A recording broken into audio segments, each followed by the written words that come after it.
Okay, folks, for this lesson we're going to factor quadratic trinomials with a leading coefficient of 1. What that means is we're going to have trinomials in the form of x squared plus bx plus c, where b and c are integers, positive and negative numbers. And here's an example right here. Okay, so one concept that we need to understand, what we need to understand is that whatever these numbers are, when you multiply them together, you could see this down here, when you multiply them together, you get the last term, right? And when you add them together, when you add these two numbers together, you get the middle term. So multiply 2 times 5, you get 10, and when you add 2 and 5, you get 7, right? All right.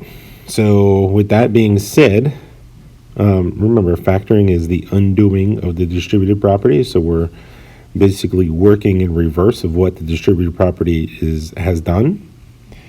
So let's take a look at this first example here. In this example, we have 5. And what multiplies to make 5 is 5 times 1. And what is 5 plus 1, right? 5 plus 1 is how you get 6. 5 times 1 is how you get 5. So, if we were to factor this, we're going to put the 5 here and the 1 here. It does not matter if you put the 5 first or the 1 first. It doesn't matter. So these two parts are, you can switch them because multiplication is commutative.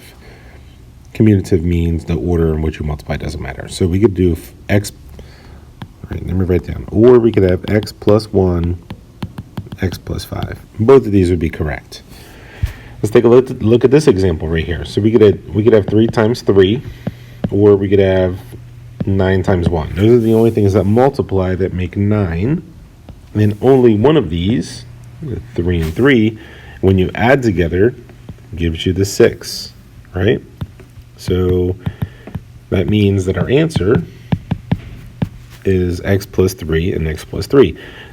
And I'm certain that this is our answer because if we check it, x times x is x squared. X times 3 is 3x. That's going to be 3x. And 3 times 3 is 9. These middle two are added together, which gives you 6x plus 9. And this was the check. All right, let's take a look at this last one. This time we need to take notice that there's a negative sign right here in front of the 8. So, with that being said, remember there's actually 2 ways we can make positive 15. You could do a negative times a negative, or you could do a positive times a positive, right? So for 15, we could have 15 times 1. We could have 3 times 5, and if you add 3 and 5 together, that's how you get to 8, right? So 3 times 5 makes 15. Actually, negative 3 times negative 5 makes positive 15, and that's what we're going to use to plug in here. Now, since this middle one is negative, both of these are negative, okay? Because this middle term is negative, that goes right here into both of those. Okay, that's done. You could FOIL that and check it, or distribute and check it if you want. Let's take a look at these examples. This time, the last term is negative. So we need to think about how do you make a negative number when you multiply? It's a negative times a positive, right? So let's come up with our factors. This could be 20 times 1. This could be 10 times 2, 4 times 5. And it's going to be 4 and 5. And this is the reason. So we get x and x. So it's going to be 4 and 5. And one is negative and one is positive because we have this negative sign right here. In this case, the positive sign goes to the bigger number. So it's positive 5, that's negative 4. And there's our answer. right, let's come over here. Two numbers that multiply that make 18. We could have 3 times 6.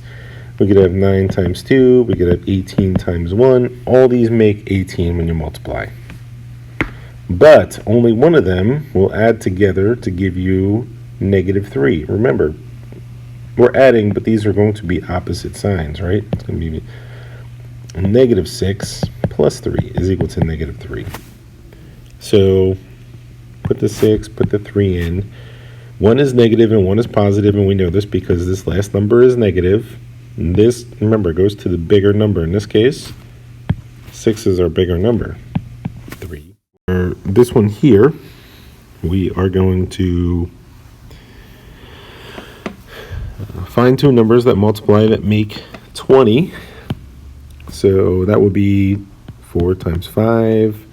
How about 20 times 1? No, 4 times 5, there's no way you can get 8. 20 times 1, you can't get 8 with that.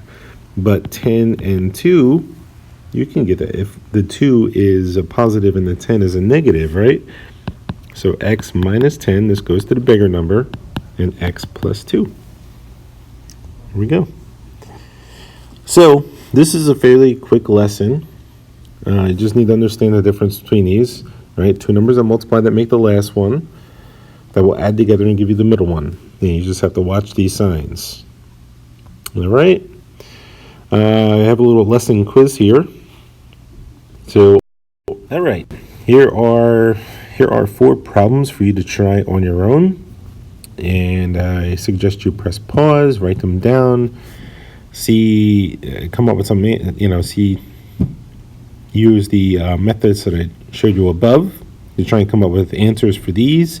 And in about 10 seconds, I'm going to put the answers up so this way you could check your... All right, folks, here goes the answers to the quiz. You can check your answers, press pause, check them out, and if you would be so inclined to like and subscribe to the channel for more videos, please do so.